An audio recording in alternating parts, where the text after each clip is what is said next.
अस्सलाम वालेकुम दोस्तों, आज हम बीएमसी में मौजूद है। आप देख रहे हैं रात के 10 बजे। आज हम आपको बताएंगे, आज हम आपको दिखाएंगे कि क्वेटा शहर में जहाँ बीएमसी गोलान मेडिकल कम्प्लेक्स वाक़ है, यहाँ पर रात के 10 बजे हम देखेंगे यहाँ पर डॉक्टर मौजूद है या नहीं। आए विज़िट करवाते हैं आपको मज़ीद नाज़रीन। आज हम आपको दिखाएंगे। अस्सलाम वालेकुम बाजी, मुझे खुशी हुई कि आप रात के 10 बजे यहाँ पर मौजूद हो। और कैसा फील हो रहा है? आप अपनी ड्यूटी के हवाले से आप मुझे बताएं। मैं अपनी ड्यूटी पे मौजूद हूँ, मैं अपना काम कर रही हूँ। अच्छा, तो कोई तो दिक्कत नहीं हो रही, कोई तो परेशानी नहीं हो रही? कोई परेशानी नहीं, कोई मसला नहीं। मुझे बहुत खुशी हुई कि डॉक्टर इस वक्त मौजूद है, अपनी ड्यूटी सर अंजाम दे रही है।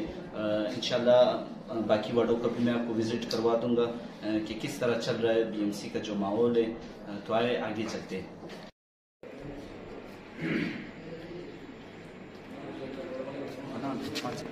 बस वो करो, टेस्ट का निशान डर लगा तो ताकि मैं उसको वापस टेस्ट कर दूँगा। मशीनों के पास